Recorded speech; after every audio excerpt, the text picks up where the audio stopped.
ব্যবহার করা হতো না, হারাম কিছু ব্যবহার করা যাবে না, হালাল উপায়ে হবে। যেমন একটা ছুরি ব্যবহার হয় ভালো কাজে আবার খারাপ কাজেও, ছুরি ব্যবহার করা হারাম না। তাই মিডিয়া আসলে হারাম না। যদি বেশিরভাগ লোক ভাবে যে মিডিয়া হারাম, আমরা এখন এই মিডিয়াকে হালাল কাজে ব্যবহার করব, টেবিলটাকে উল্টে দেব, ইসলামিক শরিয়ার নিয়মগুলো মেনে হালাল উপায়ে ব্যবহার করব।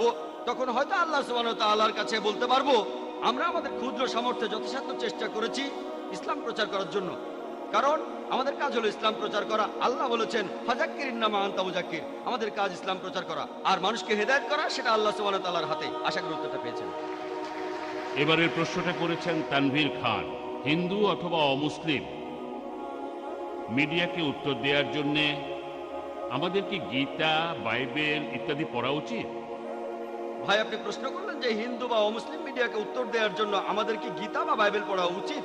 এটা আসলে ইসলামের ঠিক ফরজ না, এটা হলো মুস্তাহাব, আপনি পড়তে পারেন।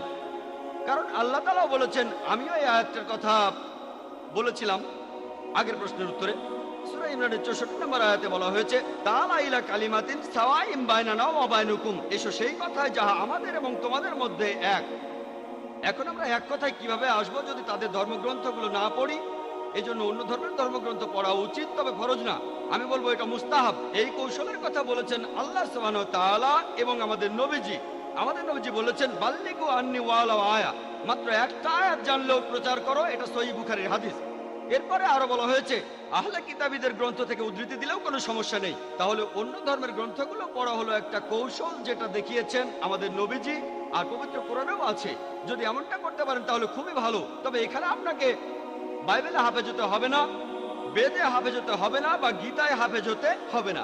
আপনাকে জানতে হবে দাওয়ার জন্য কোন অনুচ্ছেদগুলো লাগবে। এত সময় দেওয়া লাগবে না যেটা কোরআনের পেছনে দেন। সময় নষ্ট করবেন না। এমনকি আমিও বাইবেলে হাফেজ নই, কোরআনেও হাফেজ নই। কোরআনে হাফেজ হতে চাই, তবে এখনো নই। বেদে হাফেজ নই বা ভগবত গীতায় হাফেজ নই, তবে আমি বেদের সেই অনুচ্ছেদগুলো জানি যেগুলো দাওয়ার কাজে লাগে। বাইবেলের সেই অনুচ্ছেদগুলো জানি যেগুলো মিশনারিরা বলে। ভাবতে পারেন যে আমি মিশনারিদের চাইতে বেশি জানি, ইনশাআল্লাহ, আলহামদুলিল্লাহ আমি জানি। আমি আসলে এই কৌশলটা শিখেছি শেখ আহমেদ দিদাদের কাছে, মাশাআল্লাহ। তিনি আমাকে অনুপ্রাণিত করেছিলেন, আল্লাহ তাকে জান্নাতে দাখিল করুন। তিনি হাজারো মুসলিম তরুণকে অনুপ্রাণিত করেছেন, এমনকি আমাকেও।